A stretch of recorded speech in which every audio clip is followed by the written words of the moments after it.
What is up, everybody? It's Dr. Vibe here, host and producer of the award-winning Dr. Vibe show, the home of Epic Conversations. And I'm the host of Epic Conversations, 2018 Innovation Award winner, 2020 Best Podcast News Award winner given out by the Canadian Ethnic Media Association. I also co-host and co-produce the only online show in the world for dads, fathers, and male caregivers that is sponsored by Dove Men Plus Care. And as always, I'd like to say you're blessed, highly favored, a magnet for miracles, and a solution for someone's problem. And yeah, I forgot to mention, I also co-host and co-produce the only online show in the world for dads, fathers, and male caregivers that is sponsored by Dove Men Plus Care. And being part of that movement, we've reached out directly and indirectly to over 400,000 dads, fathers, and male caregivers around the world. And as always, I'd like to say, again, you're blessed, highly favored, a magnet for miracles, and a solution for someone's problem. And good morning, Ryan Knight, on the morning vibe on the last Monday of October 2025. It is a good morning because let's go Blue Jays, let's Uh, go. Let's go uh, Blue uh, Jays, let's uh, go. yeah. Into the World Series. It's been a minute since I've been on. I apologize. The days haven't aligned with my calendar, but I didn't get to update after we won Game 7 against Seattle Mariners and made it to the World Series. And then I wanted to share, let me see if I Oh, you're going to make me do this now. Okay, we let me got to know if see. you can. Otherwise, it's Oh, all good. okay, hold on. I think I can do this. You got to see, Ryan is a producer's nightmare. He does things at the last minute, and I don't know what he's doing. So he just doesn't think in the mind of producer. This is just talent. That's when you got to work with talent, right? Oh, yes. Okay, so you're talking So about this. it was an honor to be able to take my dad to game one of the World Series at the Rogers Center. It was total pandemonium. We made so many new best friends because we were able to just being able to experience the Blue Jays winning that first game. It was so magic, and being able to then share that with my dad because I my one of my first memories of the '93 World Series was watching it with my dad. So after they won and beating the Seattle Mariners, I was like, I have to figure out how to get to this game, and so I could take my dad. And yeah, he really enjoyed it. Smiles all over. They actually won the game, so that was a big plus. And now going into game three, so they did falter last on oh my gosh, on Saturday. Yeah. So they won Friday. We were there at the game on Friday. They lost on Saturday. So the Dodgers did bounce back, and now we're in LA for game three. Max Scherzer is taking the mound. I think it's a good call, although we have to stabilize their bats. If we can, I feel we have to score at least 4 to 5 runs to win. If we're not scoring 4 runs, the Dodgers can hit, and so can the Blue Jays. So if the Blue Jays get shut down like Matsumoto did, we don't have a chance. But if we take one, at least one in LA, then it comes back to the Rogers Center. If we take two, we would be sitting pretty and being able to possibly close out at home. Possibly Jays in six. I know that sixth game has been magical for different our sports teams, whether it's the Raptors or the Blue Jays. So looking forward to that. Okay, so I thought Friday was a great game. I knew that they were in trouble in game two because in the first inning you had men on first and third and none out. You couldn't score. They did score one. They got the sack Scored fly. one, but not that. You see, my thought process is after dominating the first game, Mm-hmm. and you have that opportunity to take the upper hand in the first inning. Yep. But And there this was, is where I Gosman, think a few innings after they had men in scoring position, they didn't score again. yeah, You can't give a team like the LA Dodgers with their talent that many opportunities to stay in the game. And I think exactly. that was uh, a challenging thing for the Blue Jays. I hope that can at least make it competitive.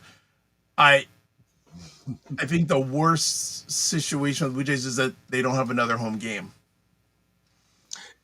It's possible actually Oh yeah. because I want to make sure. and I have the schedule correct. Because so the next three are in LA, correct? Yeah.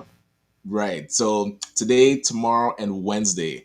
So yeah, if the Blue Jays are not able to take one of these games in LA, it won't come back to the Rogers Center. But if they can win at least one, we would have it back in Toronto. So you're trying to say the Dodgers are gonna sweep the Jays at home? I would not be surprised. I would be surprised. Uh, Even though I'm not shocked because the Dodgers are, I would say, one of the strongest teams. So if they do win all three, yeah, no, I think the Blue Jays could win at least one. It would be an upset if they couldn't take one in LA. So we'll see. And then again, it'll all set the tone with today's game because yes, they had a strong pitcher in game two. That was a second complete game dominance. So now Glasgow and Otani, we'll see if we can handle those two, or we'll see Snell again in game five. But Gosman is our ace, and he has to go toe to toe with their ace. He gave up those two late home runs and really just flipped the tone because it was 1-1 until the seventh, so it was a good game.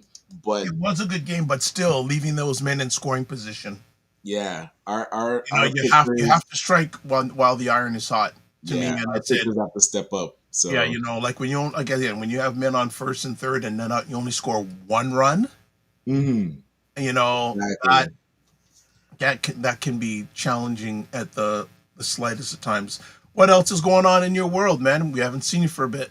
Yeah, let me see if I can share this also. Oh boy, One he's making me work the producer chops today. Okay, what's because next here? we had. Hold on. There's at least one thing, if not two things, I'm thinking you're gonna share with us. All right, let me see if I can share this.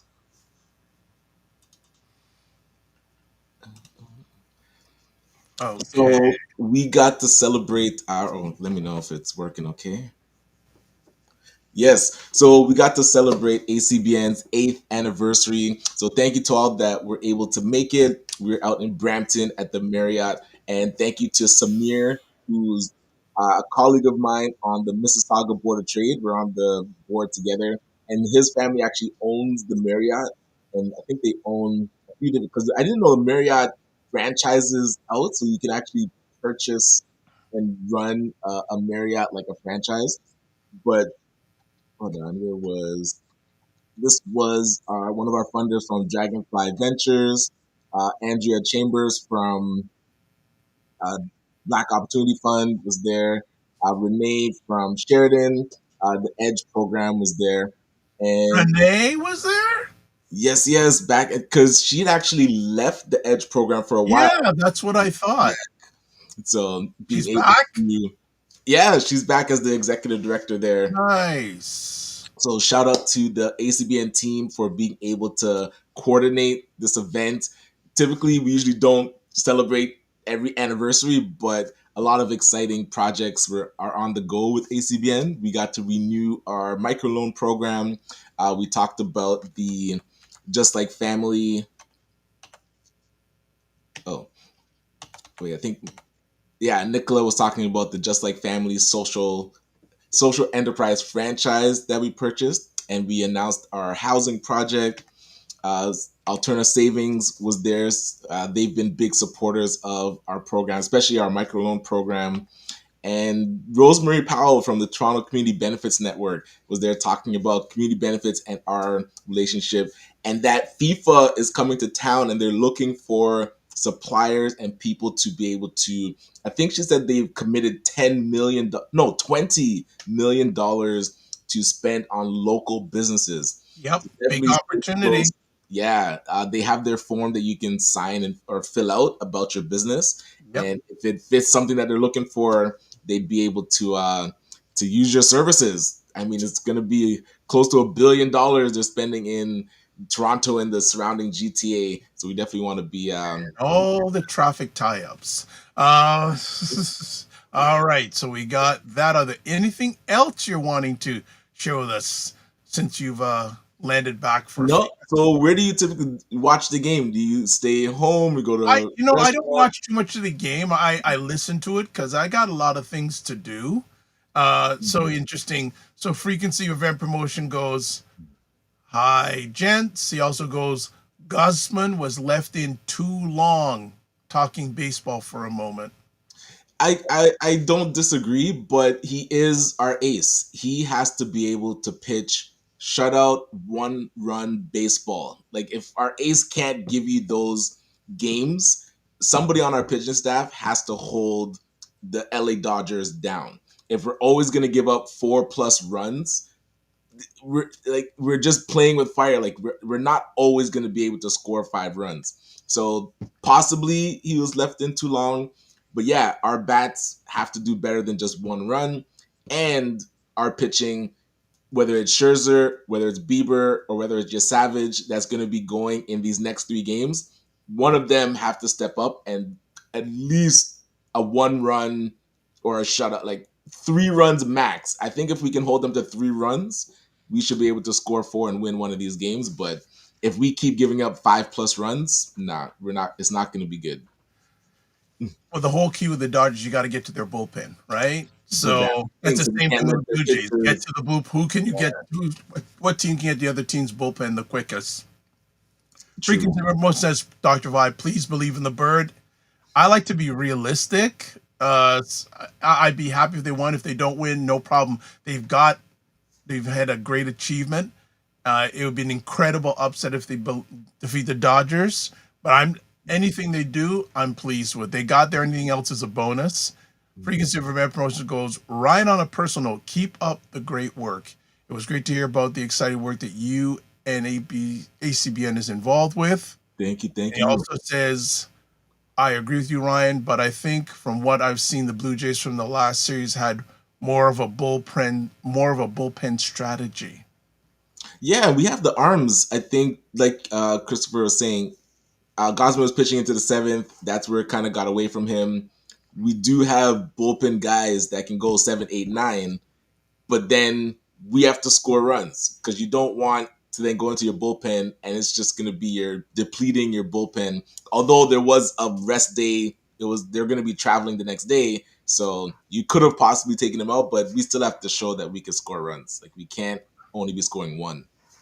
In the house from Colorado, good morning, JJ Mars. Hope you are fine. Are you watching any of the World Series? Just out of curiosity. Gotcha. All right, so we are going to go for a quick break, and then when we come back, we'll do some housekeeping. Then we'll have Emma Ansah on for her at least once a month visit. Sometimes it can be more than once a month. I don't know how she fits it all in, but she'll be, and we're going to talk about a very serious subject, not baseball, by the way. Believe it or not, we're not going to be talking. Well, All right. but I've seen her with the Blue Jays thing around, though. So this is the thing. I know she's been around with her Blue Jays at times, so maybe she's going to chat. She's already saying in the green room she's going to be talking. Okay, sit down, Ryan. Sit down now. We'll take a break now. It's all good. Watch Primetime Saturdays on Saturdays 5 p.m. Eastern, where Aisha K. Staggers and Laura Lala Key try to make sense of the nonsense in American politics and culture. All right, make sure you catch Aisha and Lala out on Saturdays, and they had last Saturday. Every Saturday is fire. Aisha was not on for 2 weeks, so when she's on for 2 weeks, she was like, I think she was on fire. Like she spent almost at least 70% of the show just exhaling. She was going on fire. Yes. On Saturday, but it was really good show as always. So make sure you check it out. So let's do our housekeeping. Please subscribe to the Dr. Vibe Show on YouTube and hit the notification button.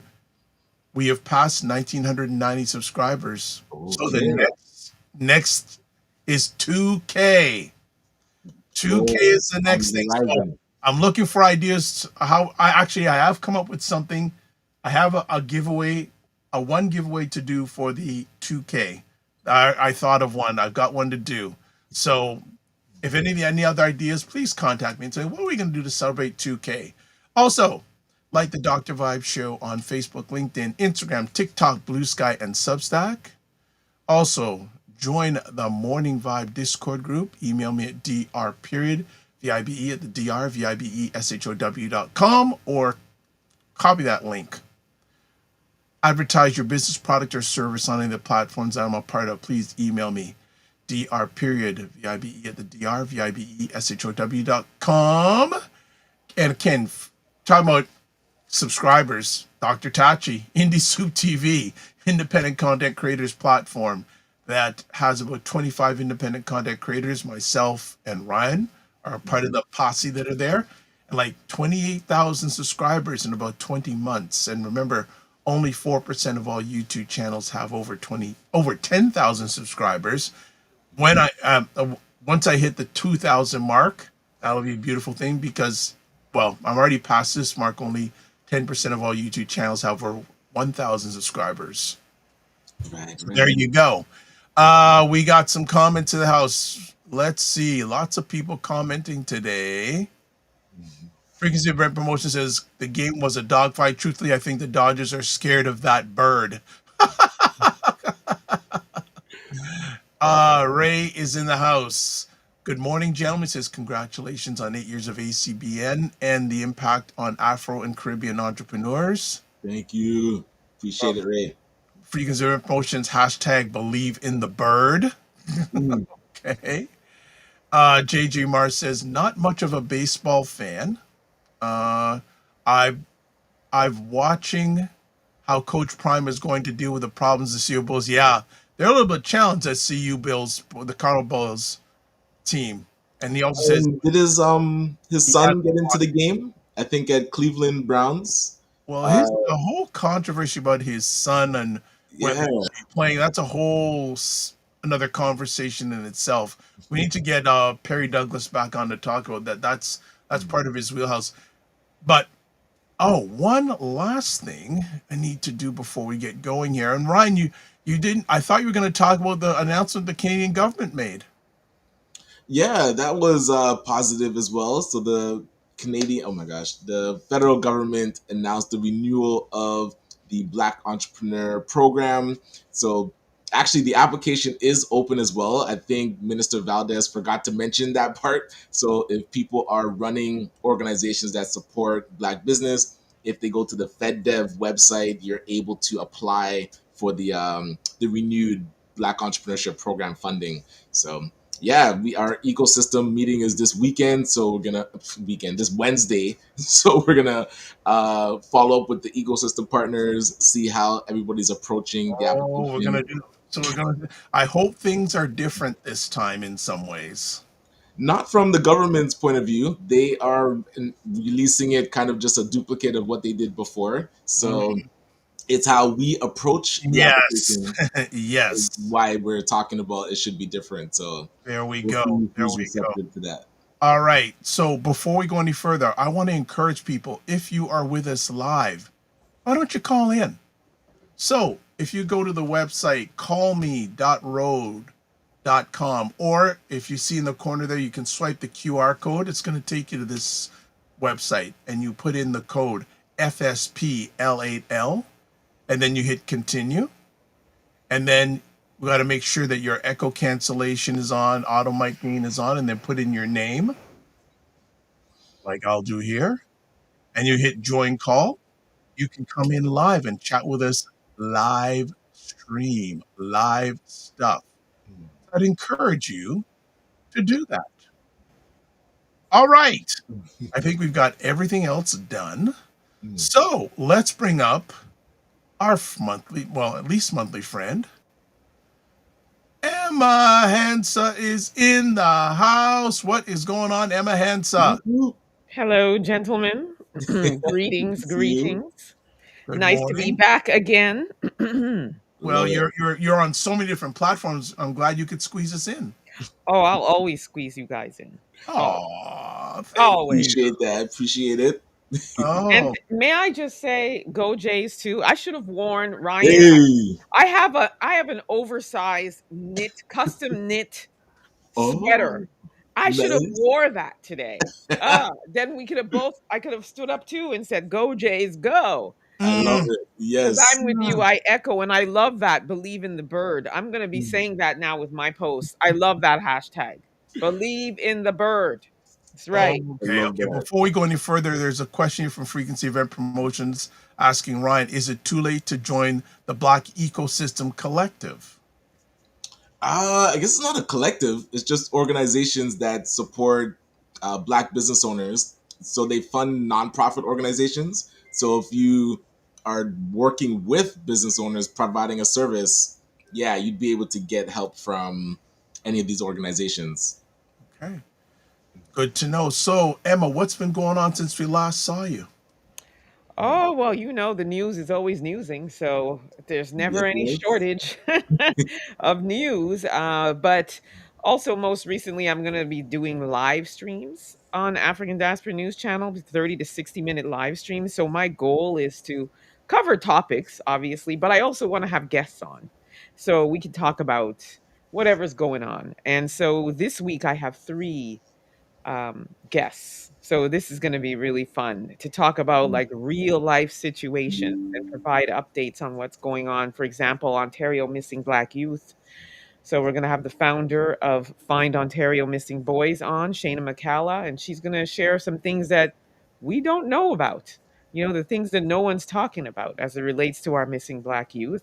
So that's going to be a super important and compelling discussion. And then the following day, I'm going to be sitting down with the founder of Black People United for Change, which is the organization I work with, who went through a road rage situation with a Karen in downtown Toronto. So we're going to talk about Whoa. that. You know how some Karens can be. All of a sudden, the Black person's dangerous, and when they're the actual offender. Right. So, but it'll be good to have that live conversation so we can engage with the audience and stuff. So that's going to be fun. And then on Thursday, we're going to have a live, or I'm going to have a live stream with one of our colleagues on the channel. So we're going to Mm. talk about, it's going to be around unity, but it's love across the diaspora Mm. because we have this, I guess, not silent but somewhat silent beef between African Americans and Africans and stuff like that. So we're going to have a conversation because both of us are not with, like, I'm African but I'm not with an African, and he's Black American but he's with an African. So we're going to have that conversation. So that's going to be a really interesting one because there is this ongoing beef that we want to be able to say, let's dispel this myth once and for all. So that's going to be really interesting. So, just setting myself up for that realm of I've already been doing them. I started last week, so I actually really love live streams. I do them on my channel, so it's really good to do it on this platform that has almost 2 million subscribers. So, yeah, so it should be a good time. Looking forward to it. So that's what's going on in my world so far. Nice. Well, I guess bouncing off on one of the things you shared with us today, you wanted to chat today about Black unity, what's blocking us, and how we move forward. Why did you want to? What was the reason you wanted to chat about this today? Because when you're in this line of work that I am, where I'm constantly reporting on things against our community, it really bothers me when I see us, you know, battling with each other. And I sat down and thought about it, and I thought, this lack of unity that we have going on in our community, and I'm not saying all. I'm just saying there's a subset of us that just, for whatever reason, we do not want to unify.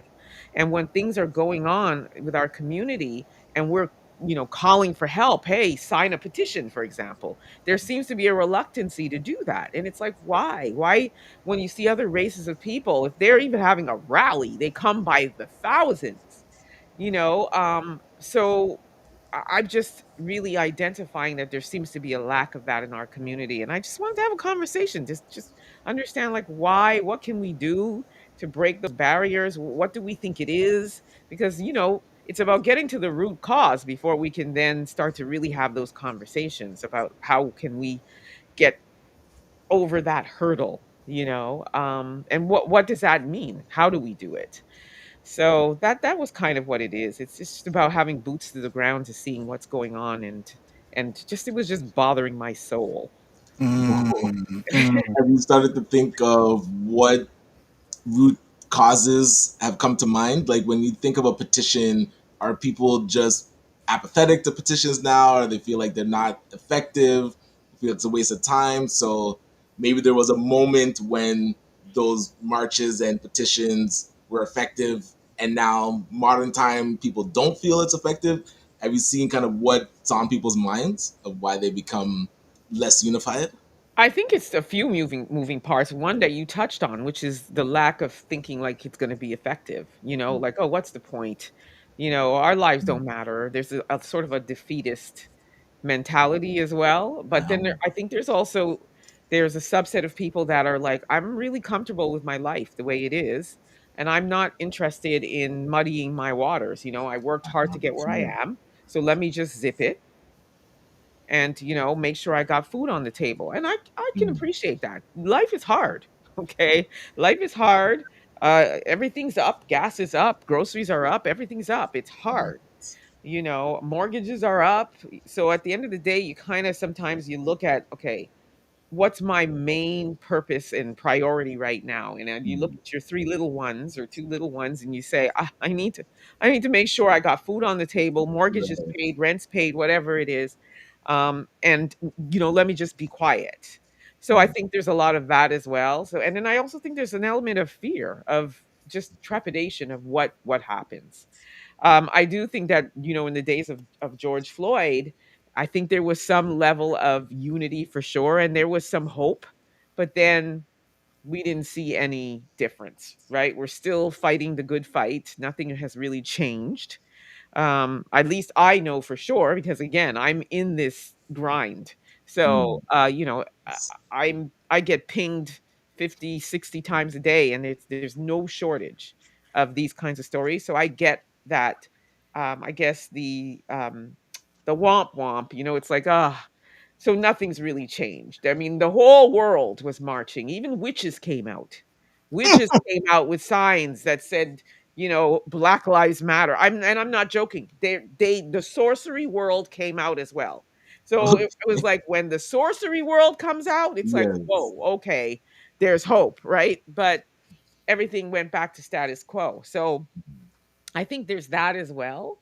And then some people believe we have all of the things that, we can go to the Human Rights Commission. We there are places to go, there are organizations that exist already. So what do we don't need to do anything. So, but I feel like we do, because again, I see so many other groups, and they get together and Hmm. they come in the thousands. So it's like, what is it with us? And I do think that there's some element of understanding our shared purpose. And I think there's a lack of that as well. And when I say that, I just mean in our minds. Like for me, example, I love showcasing Black owned businesses. I love celebrating the wins of our Black people. But there are a lot of people who feel like just because that person wins, it's not a competition. It doesn't mean it's a loss for you. It's Right. more about having, okay, how can there be doors open for others? Um, and I think that's one of the things. I think we have to get rid of that competitive nature that we have within us, and just learn to trust our reflection.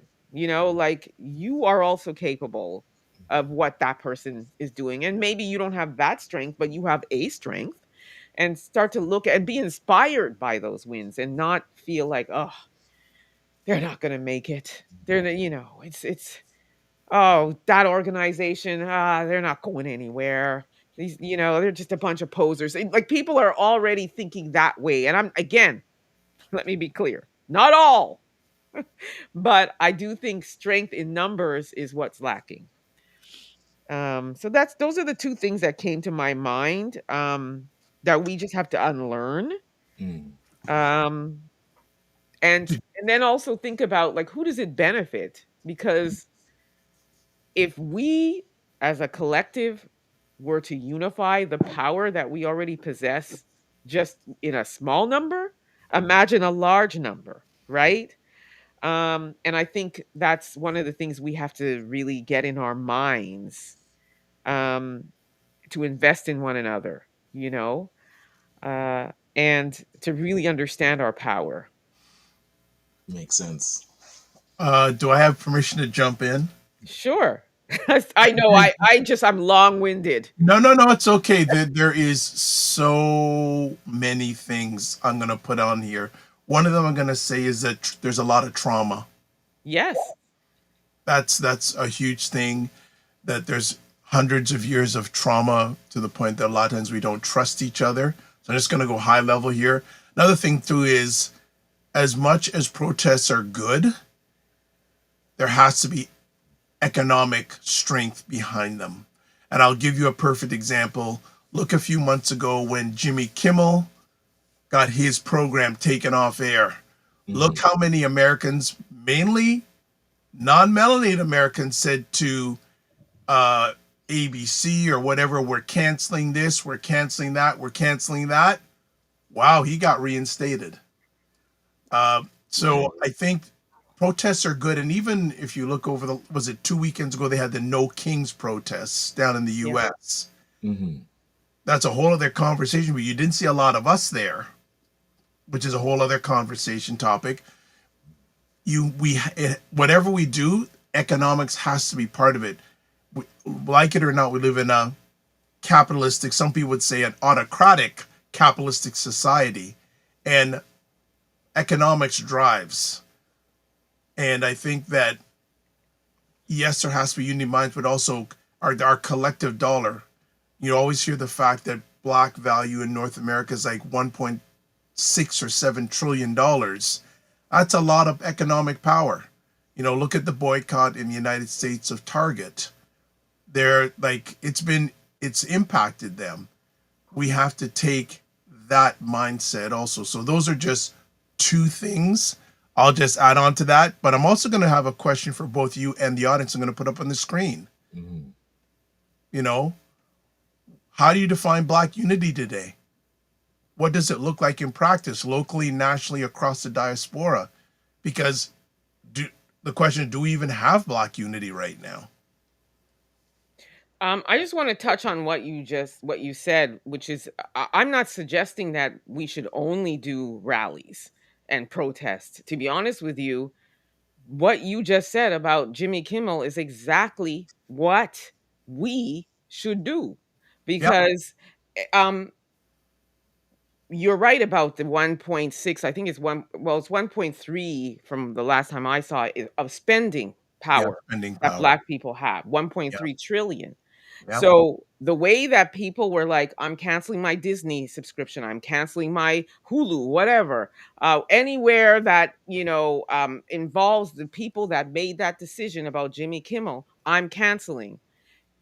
What a difference that would make. And that's why I say that the world fears a united black unity, right? And so if we were to do that, but even that is difficult to get us to do, you Well, know and so your question, I'll go to Ryan to answer first, and then I will touch on that because I've okay. been talking so much. It's all good. You're just Well, sharing. You're the guest here. No problem. It's all of absolutely. us together. Go ahead. Yeah, Right? I'm curious when you say like define Black unity, and I always think to it doesn't feel like there's a strategy. There's no marching orders. There's nothing like the ADL, the Anti Defense League, where when something happens, there is an entity that has a strategy on how to combat it. With our community, it's typically reactionary. It's like, hey, this just happened. Okay, let's come together and do something. But because there's no overarching strategy, there's no longevity to it. It's not something that's sustaining where there's a constant beating drum of us moving ourselves forward. Until that strategy is put in place, it's always going to be makeshift and reactionary. So I'm curious what type of entity could be created that would then be able to make a strategy that we could then use as like the North Star. It's like, hey, this is how we're going to build economic empowerment. This is what unity looks like. This is what unity looks like in practice. A lot of times we use the words, but and a lot like community or unity that Dr. Vibe always pushes back on me with. But if we actually defined it and then had those marching orders say, okay, if you act in this way, you are showing unity. If you act in this way, that's what's showing community. But because there isn't, and everybody has their own definition, then it makes it difficult for all of us to be on the same page. So in practice, would love to see, I don't know if it's a town hall, but not a town hall just to talk, like a town hall to actually put thoughts to paper and create a strategy. And I think of the Toronto Black Action Unit, and I think Brampton has one too, but they come up with a document that gets put on the shelf and doesn't really get put into action. So for us to do it, instead of relying on cities and their makeshift departments, how do we come together and create our own document that we can say, hey, this is going to be a plan that we use? And I know we brought on Errol Gibbs before that wrote the Black Empowerment Manifesto. So something like that where we can look at, okay, at least there's a plan, and let's action the plan and then make it better instead of just not using a plan at all. Okay, so JJ Mars chimes in saying a lot of disunity among Black people on a global scale is rooted in the willingness to impress the white establishment, thinking that fighting another Black person will benefit them. Good point. And that happens, especially Okay. in corporate Canada. I You think do the corporate North America, not yeah. just Canada. I mean, I can just talk about Canada because that True.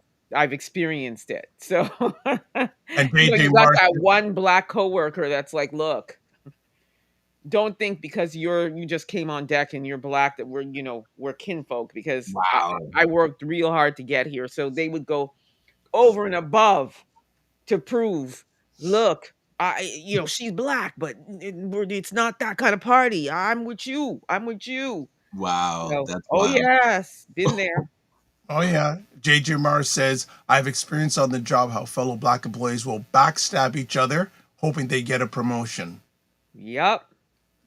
And then Larry, hello Larry, thanks for chiming in. Ryan, you look so pretty. You're like, what? You're- Uh, Larry says, what's the spending Good power among Black practice. Canadians, Black Brazilians, and Caribbean nations? I don't have that figure, unfortunately. But Yeah, maybe I've never seen that figure, but I mean, you add Africa to that, it's definitely yeah, in the oh, just monumental. And yeah. we did forget, and Larry brings up a very good prayers up for the citizens of Jamaica. Absolutely, due to the hurricane. Yes. right. That is Yes. going to be very, very, It very. hit already or about to hit It's landfall? about to hit. It hasn't hit yet. Supposed to hit by tomorrow, category 5. Oh And boy. there's been like some really bad rain and wind so far, but it hasn't really Yes. hit it. And there's been some flooding in certain areas. So if Sure. it's already like that, imagine when it hits. So Yeah, yeah, we that's definitely prayers up to Jamaica. big time. Big time. Big time. All Yeah. right. So here's another question. I'm going to put it up on the screen for the audience. You guys are keeping me busy today, but just a little refresh. Let me put it up real quick. I thought put some general questions up here for y'all so you can let's do this. So here's my question for everybody on the panel and live. When have you personally experienced real unity and what conditions made it possible? Ooh, what Oh, is possible? Or an example? well, for me, it's I experienced it when I started working. Well, more than one place, but with African Diaspora News Channel for sure. I mean, when you think about it, we've got contributors. You've got me in Canada, but I'm a Ghanaian in Canada. Then we've got contributors in South Africa. We've got contributors in Nigeria. We have contributors in America. Yet we're still unified, even though we're on different ends of the world. As a team, we're like a family, and Mm, we are all work together because we all want each other to win. So we that whole platform, we support each other. We're there for each other. We have group chats where we cheer each other on. We're all working towards bringing that, the revenue up so everybody can share in it. And it starts with our founder, who has literally, that's what he's about, loving to see everybody win, and being okay with, I may be here, but I'm over here contributing. I'm over on Dr. Vibe contributing. I'm all over the place, and everybody celebrates it. It's not, oh man, what are you doing over there? You're part of ADNC. You know what I mean? Mm. So for Right. me, I've never experienced unity like I did working there, and then also working with Black People United for Change, and the way that and it's called Black People United for Change, and we are about creating those spaces and trying to work with other organizations and collaborating and build, sort of building together for our causes. So those are two examples of how we really, really, really have that unified mentality, and none of us are competing with each other. Oh, you got 30,000 views, so I got to get 50,000. No, we clap each other on and like, all right, you got 30, I'm inspired to get there. True. And, we'll reach out to each other and say, "Hey, what did you do? How did you say? What caption did you use? And do you have any ideas?" Everybody is like, we're just a family Mhm. unit. And that is, one of the things that came into my mind as well, is why can't we all just get along? So those are examples for me. Gotcha. Ryan, do you have an example?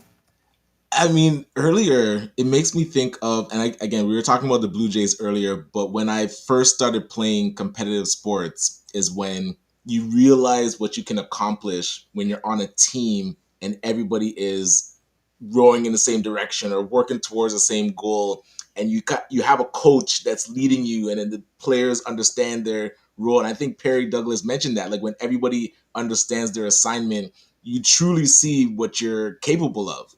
And now something that we talked about at our 8th anniversary with ACBN, the Afro Caribbean Business Network, was that ACBN wouldn't have been able to get to where we are today, 8 years later, without collaboration, without the team that came together to first start ACBN, the 7 of us, and then the support from the community to kind of push us forward. And as we're hitting different milestones, it's because of different relationships and different partnerships. And I mean, it might be a good exercise for us to document what it took for us to start the organization and how to create partnerships and relationships and who to talk to make sure that, like you said, Emma, we're not competing. There's other organizations, but I want to sit down with you to figure out, okay, what role do you play? What do we do? And then ACBN, we started to focus on something specific so we're not duplicating. Like those types of conversations, it, that's when I see it work. It's like when people aren't talking is when then, and hey, we talked about the Black Entrepreneur Program being announced or renewed, and there were 44 organizations that got funded before, and I would say we didn't hear from 10 of them. So over 4 years, there was 10 organizations that literally were not part of any of the conversations that we were having. And so now the 34 that were part of the conversations and were part of the ecosystem conference and would come to the monthly meetings, we've been able to build such a stronger bond. And all of us aren't in Ontario. Some are in BC. I mean, Tanya, she's in LA running Real World and other things that, like other organizations that you might not have been able to talk to, we've been able to now come together. So how do we duplicate that? And again, a lot of times it's go with who's with you first. I feel with our community, we try to bring everybody in. And again, something bad might happen, so you try to get everybody, but we need a core knit group that just, understands the assignment, has a plan, and then that attracts more people to kind of come on board. But you have to go with who's with you first. When you're trying to pull people kicking and screaming and they're like, oh, I'm doing good, I don't want to rock the boat, by all means, do you. And we're going to be over here making sure that life is better for you long term and better for your kids. Because a lot of times we have short sightedness. We Mm. feel we're doing good today. And look, that same grant program, it actually ended. People don't remember, they didn't renew it, and it ended March 2025. So many organizations already folded and closed their doors because that money wasn't renewed. But while times were good, they didn't come to meetings because they felt, oh, I got my money, Why do I have to come to a meeting to talk with other organizations?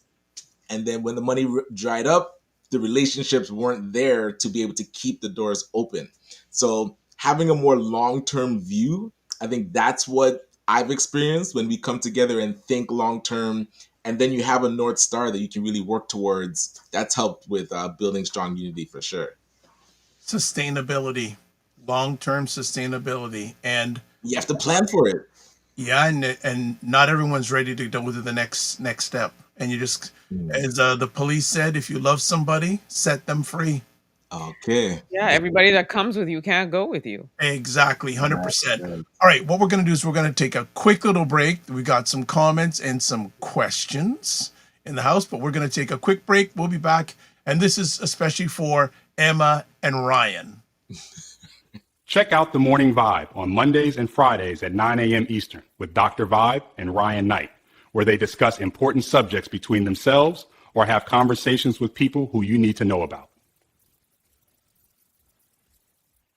How could you not have him say "Go Jays, go" at the end of that? You'd be like, "Let's go Blue Jays, let's go." Put that at the end of that commercial, and I'm good. That was That awesome. was cool, though. I love it. Well, I knew both. Well, I knew Em was going to be here, and I've seen her with her Blue Jays up. I didn't know if Ryan was going to be here. We actually showed it last Friday because we don't know when Ryan's going. We just shared it. We just shared it out. So Nice, that's nice. in honor of both you Blue Jays fans. I love it. All right, we did it just for you. All right, so let's move on with some other stuff. Kevin says, "Good morning, team. Good morning back." And quick little thing. I know probably most of you have subscribed, but I'm sure there's a number of people that look at this channel and haven't subscribed. So if you're up to it, subscribe on the YouTube channel. There's nothing wrong with that. All right, And let's. if you've already subscribed, tell somebody else to check What's it out. about? Yeah. Would enjoy So the Ray content. says, what you've described, Emma, is commonality. We can only experience real collaboration if we share commonality. For some individuals, it is what I can get, and that results in short-lived collaborations. Okay. Also says, Yeah. Ray also says, just being Black is not shared commonality. It is perhaps more so linked to shared lived experiences and goals. Frequency Event Promotion says, many are called, but few are chosen. And wow, we got lots of comments coming on here. Larry says, the spending power of African Americans is underreported since the U.S. first census, in 1790. Black Americans have been undercounted. The actual population is around 60 million people. Wow. And then, in other words, our population doesn't reflect our true spending power. Okay. That is true. I mean, like everything, when it comes to our community, the data is always lacking, Absolutely. right? The race-based data is a problem across so many sectors, the health sector, the law enforcement sector. I mean, you name it. There's lack of race-based data. So I feel like anything that we do have, multiply it. Whatever number we have, they do have for us. Okay. All right. Absolutely. Let me put up another conversation piece Mm. for everybody here. So here's a question for everyone. Which intra-community tensions most block unity? Class stratification, immigration, native-born tensions, gender dynamics, colorism, texturism, faith differences, LGBTQ plus inclusion, or something else? What do you think? Good question. Um, most black unity. Yeah. Okay, because it just says unity, so I wasn't Yeah. sure if we're Yeah. talking about in general. Um, hmm. I don't even want to say immigration and native born tensions because Mhm. I wouldn't really say that's a huge problem. Okay. Gender dynamics, colorism, texturism, that for sure. Colorism is a big problem. Colorism is a big problem Mhm. in our community. And people don't think it exists, but it sure does. It Mhm. sure does because I happen to know a lot of people who are of a darker complexion who experience a difference even within our community. in the way that they're treated, in opportunities, even in love. There's a difference. So that definitely plays a role. Faith differences, maybe not so much. Hmm. LGBTQ plus inclusions, that's a whole other story or a topic for me for a whole other day. But I don't think that is. I think for me, the one that touched me most is colorism and texturism. Okay. Or it could be something else. Yeah, or and some other things. Yeah, yeah. Ryan. The class stratification jumped out to me, where you look at, as Emma said, those that are doing good don't feel compelled to do as much for those that are not doing good.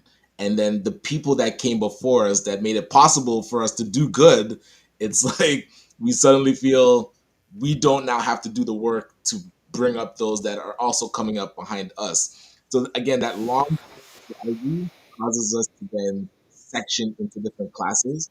And economic empowerment, if there was one guiding light, to say like we all need to get to a certain level, and no matter what stage you're at, there's always work to do.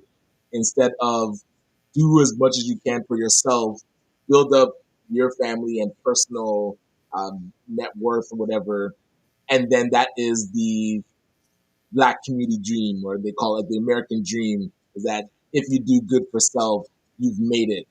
But we're supposed to be more community minded. No matter what stage or class any of us are in, we should be always working to bring each other up. I think we lose that, and a lot of times we get comfortable, and then we lose sight of like the bigger vision because life is good, and you don't want to rock the boat. And I remember this, like myself, kind of battling with the thoughts of when we got funded through the federal government, suddenly you become less critical of the government because you don't, again, want to rock the boat. You're like, man, if I remember writing an article on LinkedIn, the cash propaganda, because the way that they rolled out money, and then you get a call from somebody and they're like, well, hey, you have to, you can't just be attacking the people that fund you. And being on the radio, I was on News Talk 1010 and said the same thing. It was like, when the blackface thing happened with Prime Minister Trudeau, a lot of our organizations were so quiet. I was like, what happened? Is it because of the UN Decade of African Descent, some 25 million, suddenly that silenced all of our organizations? So I've battled it with myself. So it's not just me saying like, hey, other people are quiet. I noticed myself innerly thinking I can't be as critical because I'm now funded by a specific entity. So So you basically were an example of some of that. right. And Yeah, then that's where, how do you combat that? Because yeah. now new funding is coming out, but I don't want to stop being critical of the government's lack of actual progress with supporting the black community. So yeah, we can't just do for self and then dismiss everyone else that's trying to be better as well. It's a tough thing because you're okay. Another question here from the audience this time. Kevin says, how do demographics and psychographics help or hurt blacks moving forward together? Good question. I mean, for me, it's like we just in general, like demographics, psychographics, whatever, it's just understanding that our liberation is tied together. Like it's there's no me without we. And it means buying from our own, teaching our youth their worth.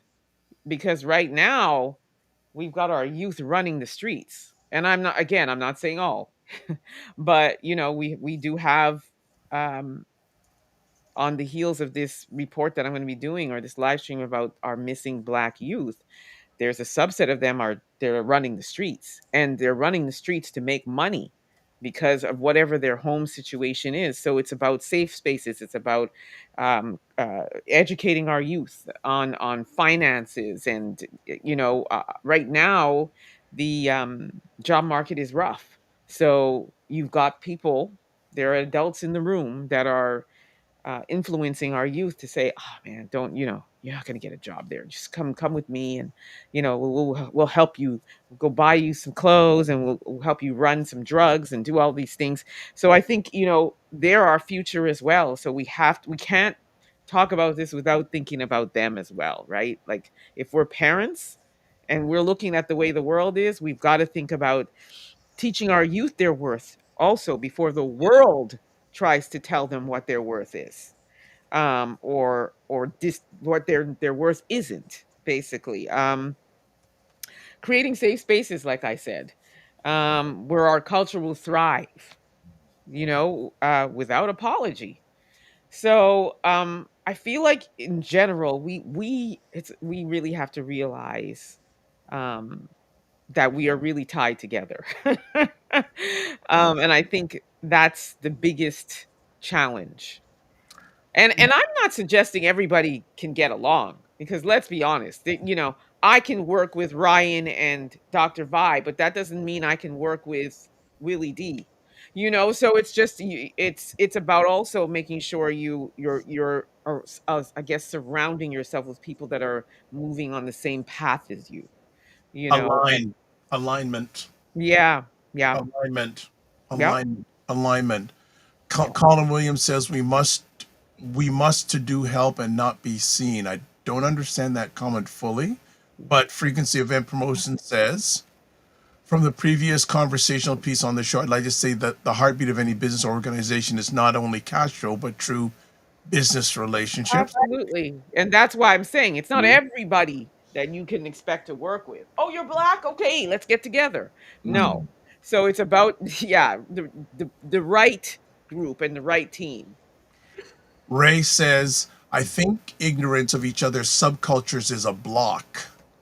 Black immigrants to Canada are from so many very different nations, which are so culturally diverse and different that creates silos. Yeah, there's some delineation that happens for sure. There's some delineation that happens, and I'm African, so I'm this and I'm that, and I'm Jamaican.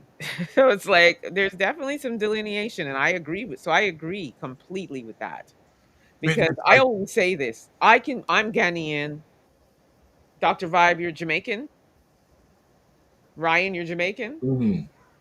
If the three of us are walking down the street, we're black. we're okay. Black That's first. my whole point. We're Yeah. black first. And I'll even go a step further. I may have, if I wanted to, because I can have a Ghanaian accent in a second. Mm. And I'm sure you two gentlemen can talk patois. Hmm. So if we were walking down the street again as three black people, and I'm talking with a Ghanaian accent, you're talking patois, they're still going to just see three black people. And they'll probably say they were talking patois, all three of us. Right. You know what I'm saying? So it's like, Mm. there's no identifiers other than we're black. Mm. So that's the ignorance that we as a community need to stop thinking, because you're Nigerian and I'm Ghanaian and you're Jamaican, there's some classism there. No, nope. Yeah. Because if the police say it was a black male, period, Gotcha. period. Right. 100%. And the accent is always patois, whether it's Nigerian and it's always patois. They were speaking Jamaican patois. So Right. it's just like That's hilarious. It's Oh, all in the same place together, right? exactly. All in the same yes. place together. All And my right. apologies. I do have to Yes. hop to get ready for this. But All always good right. seeing you, Emma. And Mm. go Jays go. I'll see you later Okay, tonight. See you go. Friday. Hopefully there's still a series. Bye. That's it. Bye. All right. Ryan is out. All right. So what we're gonna do is we'll do a refresh here, and you know what? We'll do something quick, and then I put it in the comments section of all the platforms that people are watching this, but we need to put Emma's contact information on the screen. But what we're gonna do first is we're gonna do a program alert. So here's a little program alert coming up.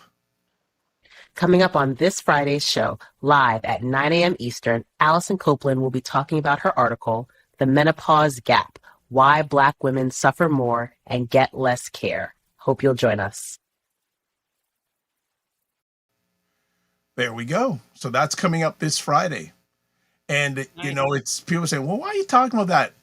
I have had so many conversations with Black women about this subject over the last few months. And I said, you know I what? may just join that one if I'm not doing a live stream. I mean, I If you're just not, you can certainly join me if you want. I can certainly, you tell me during the week, we can add you in on it okay. I'll let you know for sure. if you have Um, time because you're on tour, man. Like you got so much and going on, but it's a good busy. It's funny that you mentioned menopause because I was on the social this past Friday, and menopause was one of the topics, and talking about muscle loss and all of these, just dispelling a lot of the myths that come with menopause because it's not a cookie cutter thing. I mean, no. no two women can have the same symptoms. Like the main one obviously is hot flashes and night sweats, but there are so many other symptoms, and some people have one, some people have the other. So it's a beautiful topic, and it's a topic that never there's never any shortage of having this conversation. Well, I thought being a Black male, I think it's important Yeah. for us to understand Yeah. this topic. So I said, all right, and I reached and I saw Allison had wrote an article on it. I'm also looking to get Allison is not a medical practitioner, but she wrote as an article. But I'm also getting some people to come on to speak about it properly. All right, some other things you want to make sure that if you don't have it, here's Emma's contact. Well, two different lower thirds because she's got so much going on. You can get a hold of her at getpublicrelations.com or email address scanniangirls@gmail.com, at the Daily Scrum News, dailyscrumnews.com. Also, this is where she really fires it up on YouTube, Emma Ansah Unfiltered, African Diaspora News Channel, and Emancipation Media. So Yeah. all that is covered. Now let's get back to some more comments because there's a lot of them today. Nice. Pip I love it. Barbecue Sauce is in the house saying that's why Tariq Nasheed is kind of a fool with his new notion of quote FBA unquote. Hashtag take that, take that. Also in the house, Dr. Yeah, Tom. the FBA thing is I feel like it's almost like a cult. I just can't even with FBA. Anyway. No problem. Hey, Dr. Tachi. There you go. Ray McMillan, we are Black first to non-Black first, but not always Black first to each other. I think Yes, that is a good I quote. love that. That's a good quote. And that is the real issue, in my opinion. I have my origins questioned more by Black folks than non-Black folks. Yeah. Yeah, that is so true. And even in your family. And I say that because my family is like there's a swirl. Let's just put it that way. And and it's like yeah, my brothers are hardcore swirlers. Okay. And Do there's you want to see what that is, or you want to let people imagination? uh so black and white. Okay. Yeah. There you go. All right. And And then, there's definitely a cultural cultural clashing, let's put it that way. all right. Frequency of Air Promotion says, have a good day, everyone and all. I'm going to bring, and I tried this for putting questions out there to the audience and the panel. So here's another question for everyone, and I think Emma can definitely talk about this, and also Dr. Tachi. But everyone else can say, how do mainstream media frames fracture or flatten Black experiences? Oh, mainstream media? Oh, it's lack of coverage. That's how they flatten it because and that's one of the beautiful things about the platforms I work with is that they believe in freedom of speech to their detriment sometimes, but it doesn't stop them. And let's be honest, mainstream media, terrestrial, is a dying breed.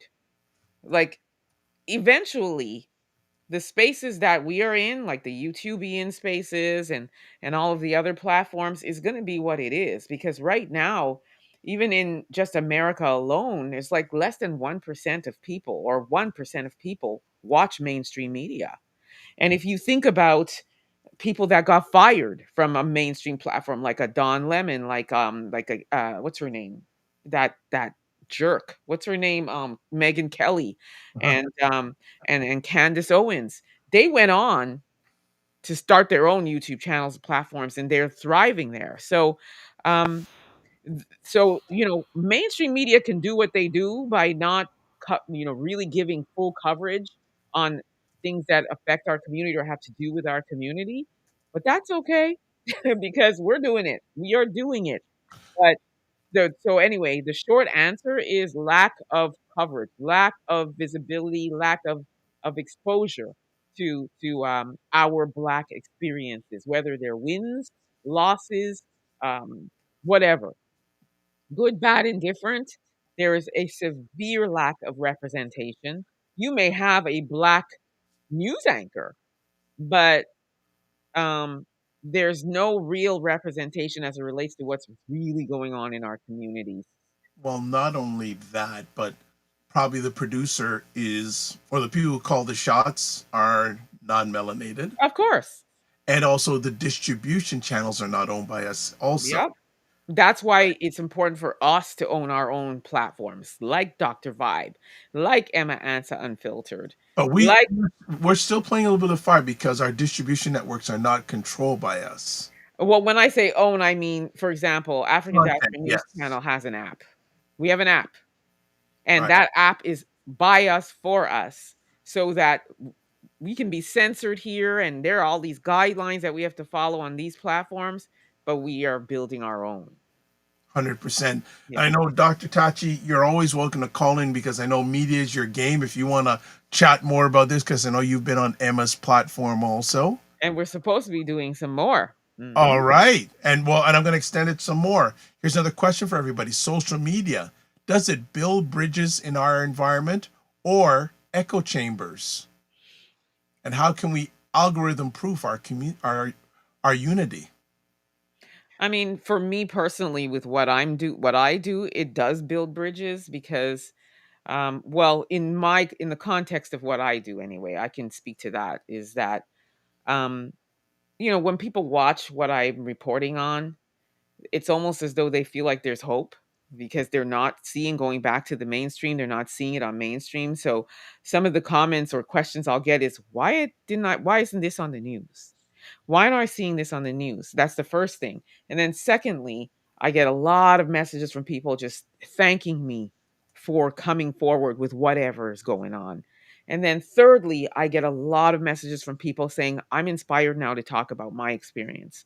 I'm inspired to tell you about my experience.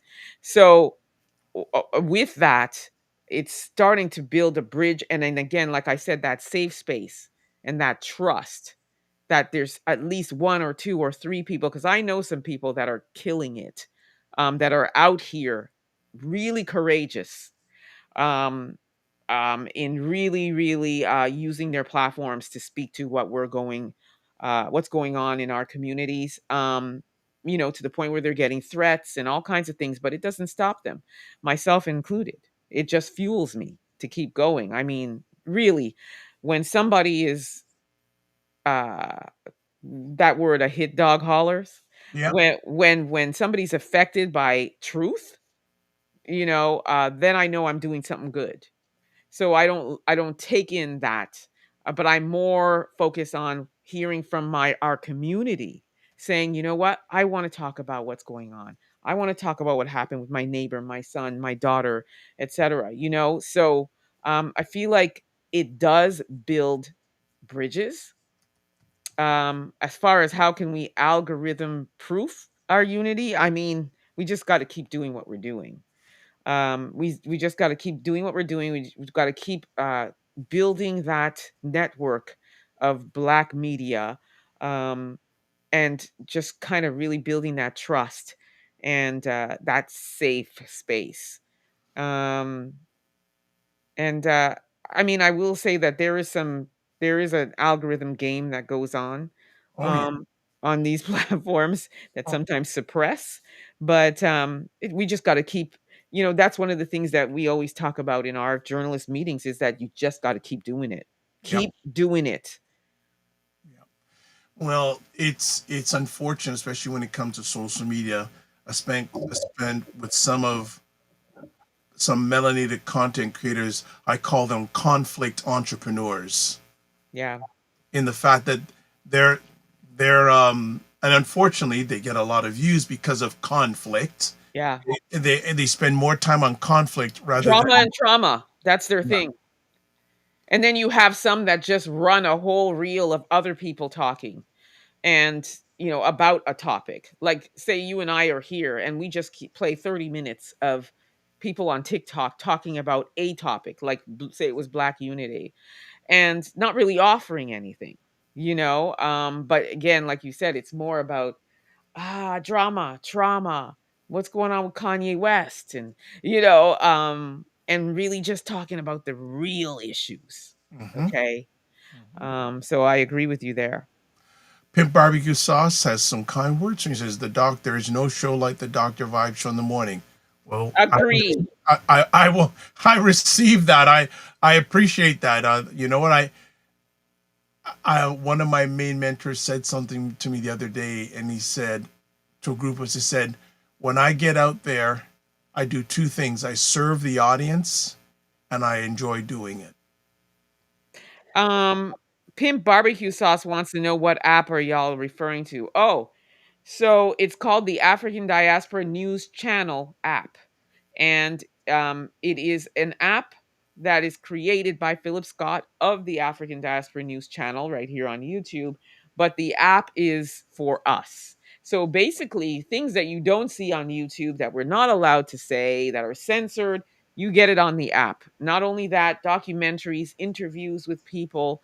We have TV programs called Slay Queens, where we follow boss African women that are killing it out there. So there's a lot of beautiful content on there that you just will not see on YouTube.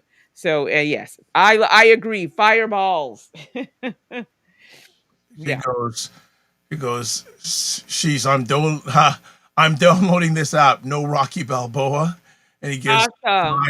Google or Apple Store. That's all all I right, can say. Firestore, and he goes, "Mamma mia!"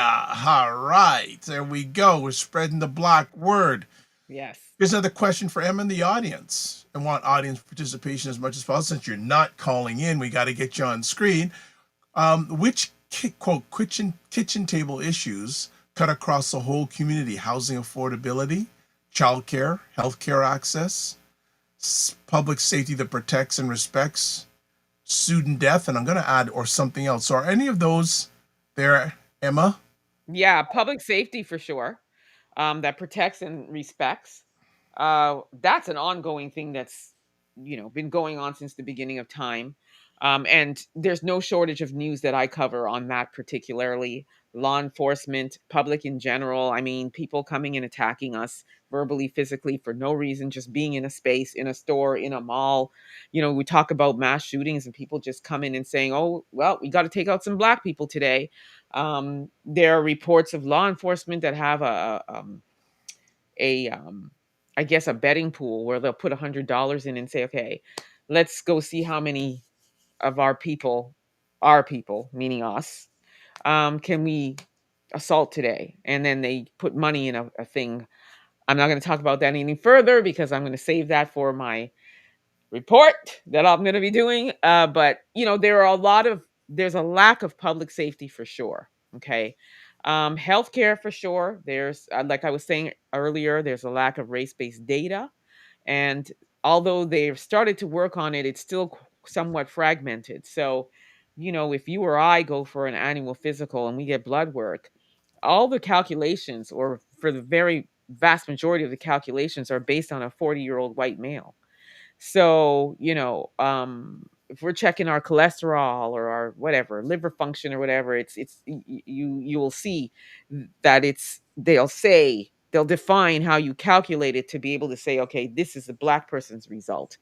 So, and then these ridiculous myths that black people have thick skin, and it's something that's taught in the healthcare sector to people in school, like nurses in nursing school and what have you, so that when they come out they're like, "Oh, I noticed that because when I put a needle in a black person it's harder," and it's not even actually true. So, and then our pain seems to be not taken seriously. And there's a stereotype of if a black person comes in and is in pain, they just want drugs. And so healthcare is one of them. Student debt, I think it's a lack of again education about finances and how to manage your finances and things like that that's lacking in our community. um Affordability, housing is a big problem as well. I mean, we have areas like Jane and Finch, and certain areas, pockets that, Regent Park, that are heavily populated by our community. There's gentrification happening, and there's this um, objective to drive the community out, because those are the most underdeveloped, I guess, as they call it, underdeveloped financially communities. So, I mean, I can literally touch on every Yeah, single, I think each one of them is a yeah, each one of them has an element um, of kitchen table. It's bigger than a kitchen table issue. it's a backyard table. Yeah, like seriously. Yeah, Mhm. I think there's so many, and there's even more than what we've More. listed. There's just so many more. And I think it's one of the things that it's covered a lot in the United States, but it's not covered a lot here. The whole area of student debt. It ain't cheap to go to post-secondary school. No, it's And not. it's student debt. A number of people that I watch and I respect say student debt is one of the biggest cripplers of Black American economic advancement, because when you go, like, people are in thousands and thousands and thousands of dollars of debt going to school, post-secondary school. Oh, and then they spend years paying it back. Yeah, Oh, yay, thanks for downloading the African Diaspora there you app. go. So you got to download Ooh. Hayden Morris and You Yippee. I will not guess be disappointed, trust me, you won't. Emma's part of it, so you won't be disappointed. So there you go. Yeah, and Anything so else? many other boss journalists on that channel that are crushing. You'll get to see what's going on in South Africa. You'll get to see what's going on in Nigeria. Like there's even me as a Ghanaian, I'm learning so much about what's going on my continent. So it's beautiful. Yeah. There you go. Let's get back. I think there's another aspect we can chat about here, and everyone come on in on this one. You know, how do we honor elders' strategies while adopting to a digital, globalized era? Oh, that's a really good question. I mean, my parents are in their mid 80s, and my father in particular, he really struggles with this era. Let me tell you, he really struggles. I mean, he still likes to sit down and watch CNN, and that's how he gathers his Yep. news and what's going on. And just even teaching him how to do voice notes, for example, is a whole task. My mother, however, she's really grasping it. I mean, my mother will be sending me gifts, and I'll be like, "How did you know how to do all this stuff?" She goes, "Oh, I just learned." you know so we how do we honor them? That's a good question. How do we honor them? Because at this point, it's one of those things where it's either go with the program or get left behind. Especially in this AI universe. You've got, you have Sora and Chat GPT and all of this, Atlas. Atlas and Nano Banana, thanks to you. Like, there's so many things now that, when I think of my father, he still likes to go to the local newspaper and put, because he's an evangelist, so he puts like scriptures in the local paper, and it's like, Dad, that's gonna be that's on its way out, Dad. Like, let's build a whole platform for you. And he's like, I don't know how to do that. I don't know. There's a failure to launch, and but at the same time, when we talk about honoring them, we definitely have to honor where they're at. Yeah, and I think too one of the things I'm seeing happen now is that we're in a time right now. In some families, there's three generations in the same family, Facts. and right. And in fact, I look at, yeah, three generations. How do you manage this subject within three generations, especially with the That's tough. right, especially with the youngest generation that is they have got digital basically right out of the womb. And I'm telling you, I'm learning stuff from the younger ones. Of I course. thought I had a grasp, but then all these things that they're teaching me, it's like, wow, I did not even know I can do that on TikTok. You know, and it's a very good point. It's a very good point. The generational thing, let Yeah. let alone we're talking about each other, but then just within the family. And I get back to my central theme. One of my most central themes is that the strength of people who look like us starts with the family first. 100%. 100%. Well, I mean, each individual, then the family, but definitely the family is the first collective. well, I know me in particular, it took me a while to grasp the AI world. I was like, "Oh, heck no. I'm not touching that." But I very quickly realized that, it's kind of like when the first PC came out, people thought, "Okay, that's it. It's over. My job is gone. I'm done." I'm no more paper and pencils. Like what's happening? What is this computer? What is this calculator? You mean I can't just use my pencil and do the addition and multiplications myself? That means I'm going to lose my job as an accountant.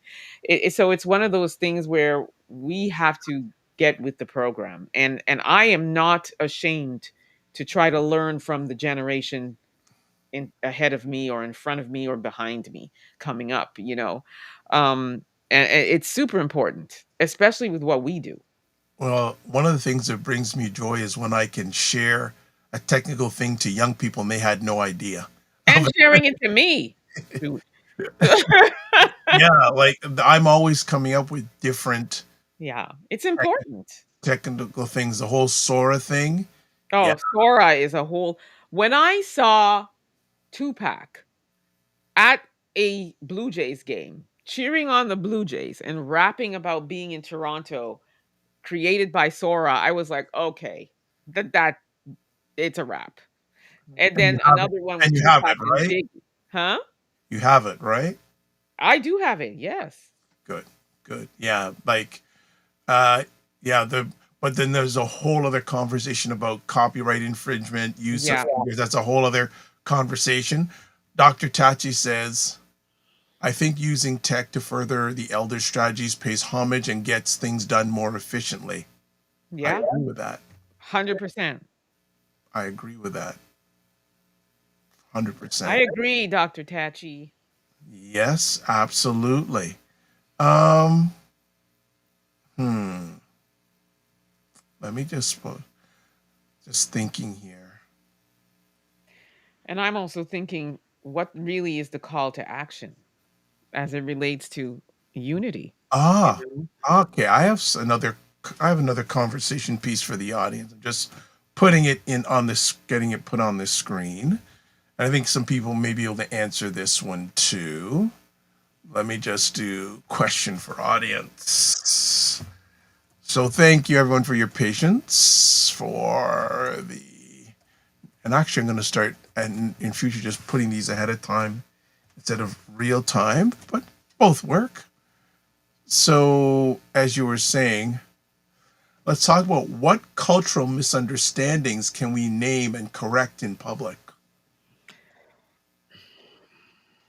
Cultural misunderstandings. Well, like I was saying, is that, this whole delineation and people feeling like um, there is, for example, I'm trying to think of a good one because there are so many examples, but I'm trying to think of a really good one that truly encompasses a cultural misunderstanding. Well,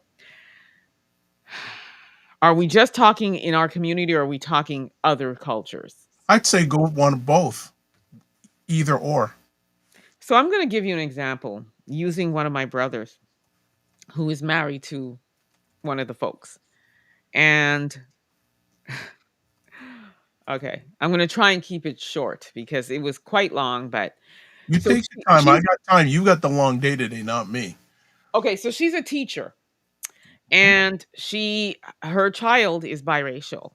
From her first marriage, she was married to a Nigerian man. And she said that she feels like there's lack of representation for white people now in the schools.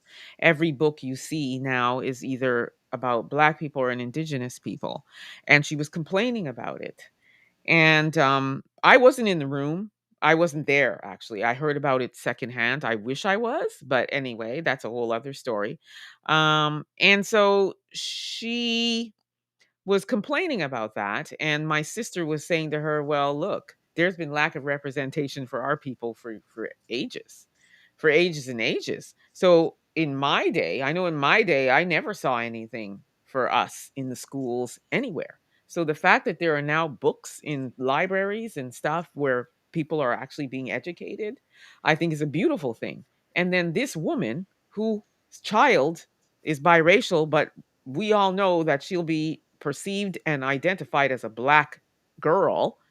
You would think that she would be happy that there's something that her child can learn about, right? So when she was saying that, it was a red button for my sister.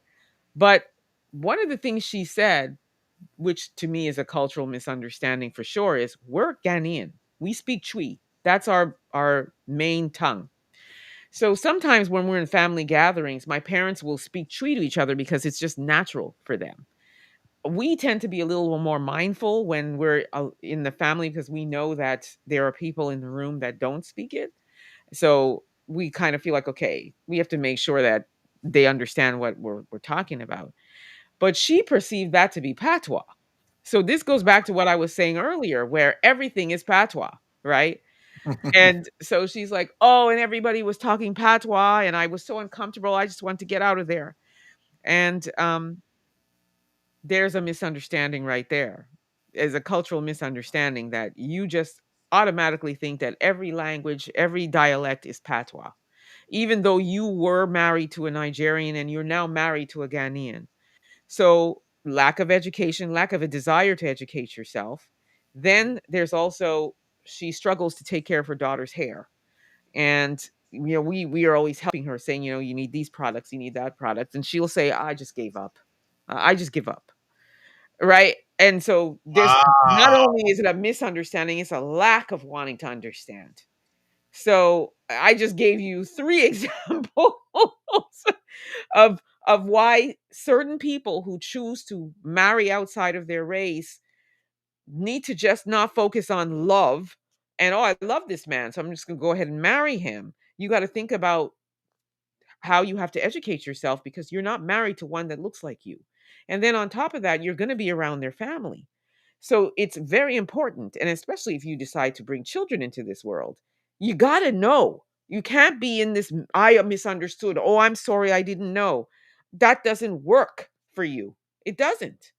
If that's the case, then you need to not consider marrying outside of your race. And we can't always just accept I misunderstood or I didn't know. That doesn't fly anymore because the same thing she's complaining about exists. So there's no excuse for you as a teacher to learn. Mm, mm. Gotcha. Gotcha. Gotcha. And I think you got an answer. Well, I think pink barbecue sauce, you got the answer to your question. He goes, "What are your thoughts about black men dating white women?" I think you got your answer right there. You got your answer right there from that. Well, there's a very high divorce rate for sure. And even just if you're not divorced, just there's a very high um, a lack of a successful relationship because of those cultural differences and what I guess what we're calling misunderstandings, and lack of desire to educate. I just want to be with the black man, period. And So, that's a problem. so Fitness IQ says sad, just sad. Truly, there are no words to describe how much I wish I was in the room when I heard her when she was saying these things. No words. And Hayden says, "Why would she marry a black man?" Uh, and then Fitness IQ Cam goes, "If you love your child, you will put the effort in." Exactly. Exactly. Just like as a black mother would be telling, like, I mean, think even back in my day, before I left the house. at the age of 6, that's as far back as I can remember, my parents would say, "Don't talk to strangers, don't go in the car, don't do this, don't do that." And they teach us because we lived in a very highly racist neighborhood in Quebec. So they would teach us. They made the point of teaching us how to be street smart. Uh, Go and learn French. My parents are like, "You're not going to be out in these streets and not understand what these people are saying." They made a point of learning French. You got to educate yourself, educate your children so they're ready. Now, if you're somebody that's not black and you're married to a black person and have a biracial child, you got to do the same work. You've got to make sure you educate yourself so that your son knows what to do if he's pulled over by police. All of those things, because their reality is not yours. So it's super important that they educate themselves. Mm. And Pimp Barbecue Sauce says married twice. Yes. Yes. Okay. And Fitness IQ Cam goes, she was only thinking of the black. Yeah. Oh wow! All right, let's put up some things here because I'm enjoying this today. So question for you and the audience: what does quote moving forward unquote mean in concrete terms? Policy gains, economic benchmarks, cultural cohesion, or something else? Cultural cohesion for sure. Um, Economic benchmarks, that would be good as well. Thank you, Dr. Tachi. She says absolutely correct. Yeah, cultural cohesions would be, I mean, it speaks to the whole unifying, right? And how we do that.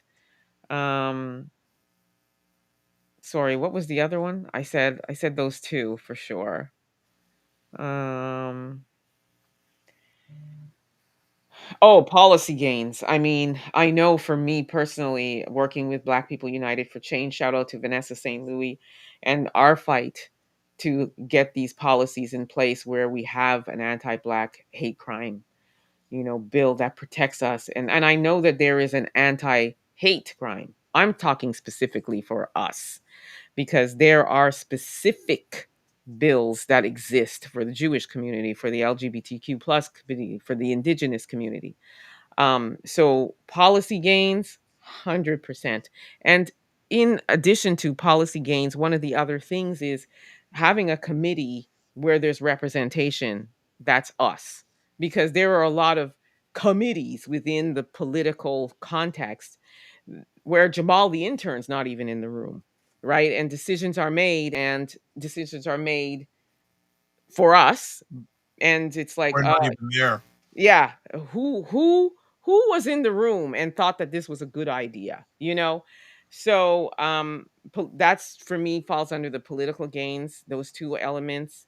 Economic benchmarks, I mean, it's really about us as a community and what we can do to create that generational wealth and those legacies for the people coming up behind us. And again, it involves us being having that mindset of uh, creating those benchmarks for us, by us, so that going forward, like for example, the Tulsa mentality, the Black Wall Street mentality, that's where we need to get back to. And it starts with us, and it starts with us creating those benchmarks. um, Cultural cohesion kind of falls in the same category, I would say, but just more along the just unity piece, I would say. And there are many other elements, but just under here, they all there's something for all of these ones. Yeah. Derek Tuggle, we're still talking about that lady who didn't get it. Says, good morning. Obviously, she didn't learn anything about the man she married, the first family either. Facts. Facts. Okay. Um, so Pimp Barbecue Sauce says, any recommendations regarding a Ghanaian restaurant in Toronto? Oh, you know what? I'm gonna I'm going to give you a name of one that's really good.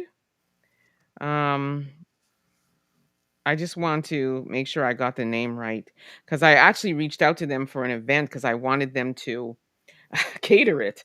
But there's a few. There's Golden Gate. It's a Ghanaian restaurant. I've been there. I've had their fufu with peanut soup. I've had their wache. So you want and don't even get me started on the jollof rice there. So Golden Gate restaurant, that's one that you want to go to. The exact address is 2428 Islington Avenue. The food is true, authentic Ghanaian food. Golden Gate. Let me just start with that one. Go there first. Yeah, right. Good stuff. And Hayden says, if we ever achieve cultural cohesion, we'd be unstoppable as a people. Saying it's that power that we have. And let's just talk about it. Why do you think it is that there's so much of this um like we're attacked so much? It's that fear by other races of people of how what we can really do.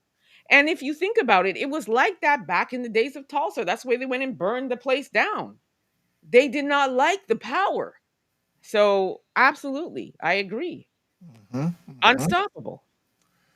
Here's another question for you and the audience. How do we partner with other marginalized groups without diluting Black specific priorities? Oh, that's a tough one because I will say this. Even though I believe and I am all for Black unity and everything else, like I said earlier, it's not every Black person you can work with. And sometimes you do end up having to work with other races of people to get to where you want to be. Uh, and so I have partnered with other marginalized groups, but I am always very clear about my intentions, which is if you want to come and be a part of, or if you want to partner, here's what this is about. This is about our community. And there have been organizations that have reached out to collaborate and partner with me, and their values don't align with mine. So even though they have or present something that would work, I have to be clear that if you don't feel comfortable about the fact that this is about my people, and you're going to be in spaces, you're going to hear some things, you're going to read some things, you're going to be exposed to some things, you need to understand. So I make it very clear this is about our people. So I'm not in the diluting world. Let's just put it that way. So if anybody that wants to come along, they need to understand that. So I for me, that's my answer. The answer is I'm not diluting. So we can partner, but you just need to understand the assignment. Got it. Dr. Tachi says, how nice to have African restaurants at your disposal. Yes, even in the Niagara region now, there's a couple, and I'm so excited Nice. about it. Nice. Let's try. Hmm. So let's do this for the audience. What can each listener do this week, this month, this quarter in regards to Black unity? What's one thing you can do, Emma? Well, you're already doing enough, so I don't think you can do it. You're doing enough. Well, I'll just reiterate. I mean, I'm just going to keep doing what I do, which is, being grateful to be on these platforms where I can, write, because I also write articles, and then also the media journalism where I'm reporting on things, and not only drama and trauma though, also the wins, and being a director of partnerships for the Black Network, which is kind of like a Amazon for Black people, where Black businesses can put their products and services on this platform. It's called the Black Network, building legacy, advancing community. That's what that is. And being able to reach out to, for example, people that want to be brand ambassadors, that want to also promote the Black network. Um, that's another thing that I'm really passionate about, because that's the wins, and that is speaks to what we are wanting to do, which is unify, which is build for our people, by our people, a place where we can house stuff, where we can put our spending power back into the Black community and supporting Black owned businesses. So we can talk about that as well, another time. But it's called the Black Network, BLAC network.com. Um, you, Okay. JG Mars. reach out to me if you're interested in knowing more about it. Uh, but yeah, Yeah, JG Mars says, I yeah, think partnering with other groups has its limits. Often it becomes a set to be taken advantage of. In America, Black people have been the victim of this. yeah. That's why, I mean, for me, it's. I mean, I'm not in that position right now. I mean, everybody that I work with is Black, but if ever that comes, it's a serious vetting, and it's a very, very serious conversation to say this is where it's at. So, I mean, I'm going to keep it a buck. If you're not rocking with us, then you need to keep it moving. Many have tried, many have failed. And Ray loves the term cultural cohesion. He loves that term. It's a good one. That is a good one. That is a solid one. Yeah. Well, I don't know. Anything else you want to cover today in this area? Uh no, I think we really talked about it. I think for me now it's more about the how now. We know why, or we have some ideas of why. It's now how. How do we move forward? How do we get to that place? How do we get those allies? And it's really weird because I use the word ally as it relates to Black people, but we do need allies. It's interesting, Emma. You share that a lot of times we think about allies, and those are people who are. Other races of people, But yeah, other we need ethnicities. to, maybe we need to focus on allyship within our own. Exactly. Exactly. And it's funny because I had a debate about somebody the other day because I said, "Oh, you could still expect Black people to be an ally." They're like, "No, because we're Black." Yeah, but that doesn't mean we're allies. So the term ally is not just relegated to the other ethnicities of people within our community as well. There's ally. We don't have allies oftentimes. So yeah. Anyway, that was just a side note. No, but no, I'm gonna take that and use that allyship within our own. Yeah. I believe that that's an important, Yes, it is an important topic to discuss. Absolutely. yeah, allyship within our own. I gotta write that down. Yes. Yes. Let me write that down. And it's funny because somebody asked me the other day, "Oh, so you cover the news that's going on in our community, and you talk about the wins, and you talk about lack of unity, and then what?" So, so basically the question is, and I'm putting it out to you as well because you're in this space as well, which is, we talk about it, we expose it, we have these conversations. What do we gain from it? Because I think that's part of the problem with a lot of our community's mentality is all we do is keep talking. What are we doing? Well, we can't do unless we have the conversations to just get to the root cause. Conversation leads to conversion, and Exactly. that person who said that to you, I would respectfully respond to them and go, well, what are you doing? Exactly. I'm And doing. that's the other thing. Everybody's hands are in the air and saying, "Oh, nobody's doing anything." But when we're out here doing it, you're not subscribing to it. So when we're out here saying, "Hey, sign this petition because we're trying to do this for our community," we have to do so much to get people to sign. And it's like, "Okay, so what are you doing?" That is the burning question. But my your response is conversation leads to conversion. We have to have the conversations. We got to have those hard discussions. It's just like if something's going on with you mentally, you go to a therapist, you have to talk. Right? You got to have those conversations to get to the problem, get to the root cause before you can repair, and then you're armed with tools to cope. or to grow or learn or build, etc. So, it's important to have those discussions. It starts there, as far as I'm concerned. So, yeah, I just wanted to throw that out there as well. Okay.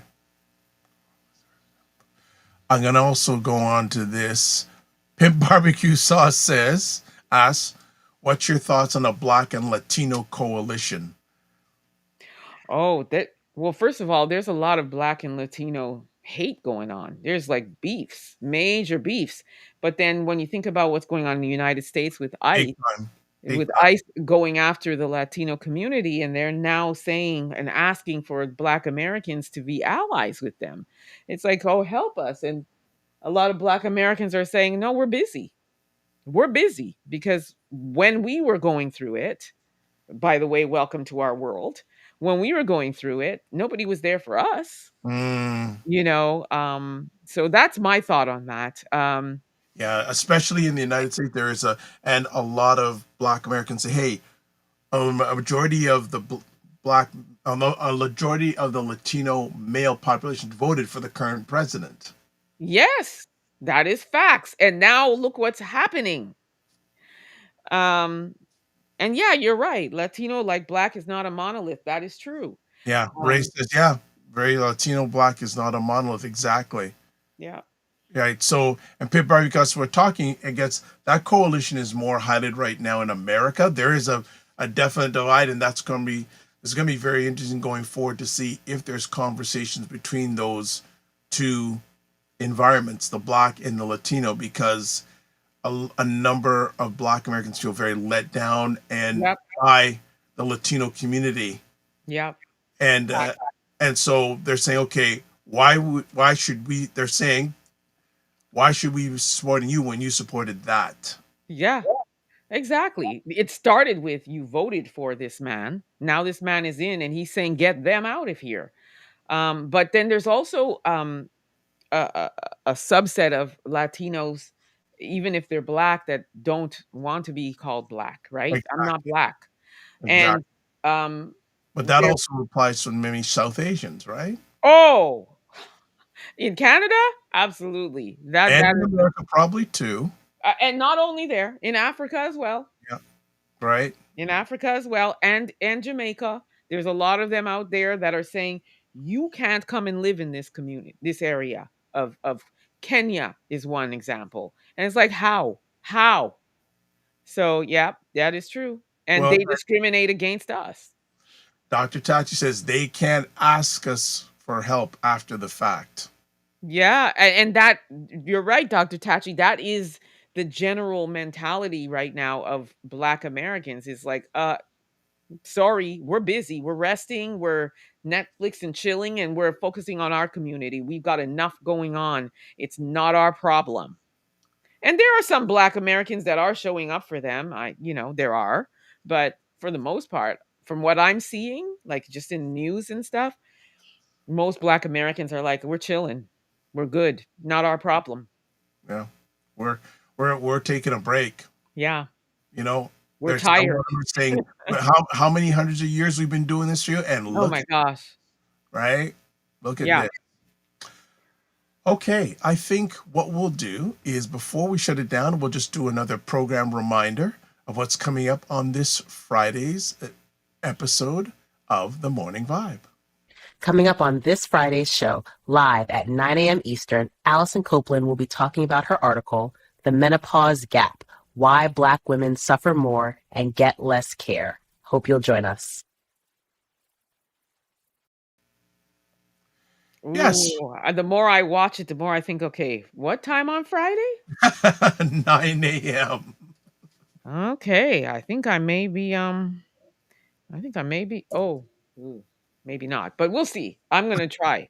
Okay, well, you keep me up to date. I will. Uh, and Hayden says some of the most intensive anti-Black racism comes within the Latino community. Yeah, Latino and South Asian. It's true. Yeah. It's true. Well, Emma Ansah, I know you have such a quiet day. Well, today, Not so much, but yesterday was. I So was back to the grind. being sarcastic. I knew before we went live, I went OMG. But if you do want to reach out to Emma, there's a number of different ways. Get Public Relations at getpublicrelations.com. Her email address, GhanaianGirls@gmail.com. The Daily Scrum News, thedailyscrumnews.com. Also, where she really rocks the house is on YouTube on Emma Ansah Unfiltered, African Diaspora News Channel, and Emancipation Media. If you want to get a hold of Mr. Knight, best place is RyanOneilKnight.com. For myself, if you want to get a hold of me, let me just scroll here. We put it all on one link. taplink.cc/The Dr. Vibe Show. Also want to have a little reminder. Hey, subscribe to the Dr. Vibe Show on YouTube and hit the notification button. I know many people watch, but not everyone watches, subscribes, and hits the notification button. That's if you're up to it. But also follow me on Facebook, LinkedIn, Instagram, TikTok, Blue Sky, and Substack. And then finally, let me just put it here. There we go. You can watch replays of this epic conversation, the Morning Vibe, on the Dr. Vibe Show, YouTube, Facebook, and LinkedIn, Afro Caribbean Business Network, and Ryan Oneil Knight. Just Ryan Oneil Knight on YouTube. All right. As always, live your life as a dream. If you can dream it, you can make it. Sometimes you have to get small to get stronger. Block assumptions. Aim bigger, aim better, aim higher, aim wider. Love, faith, and respect. Don't just manage your time, manage your energy. Remember to give yourself grace. And if you're not making money, make history. Try to do both and make it better. Emma, huge thanks as always. And something tells me we're going to see you sooner than before the end of next month. Yes, for sure. And as There always, are some other topics for sure that I can. as always. So as we say, God bless, peace be all, keep the faith, and walk good. Take care, everybody. Bye, everyone.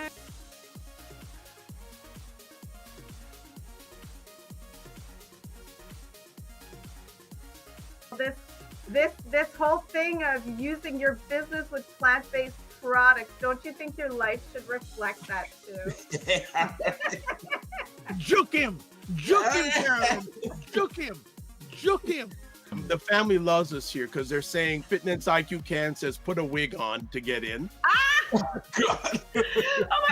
Like the ideas are just coming fast and furious here this morning. What? Okay, look at this.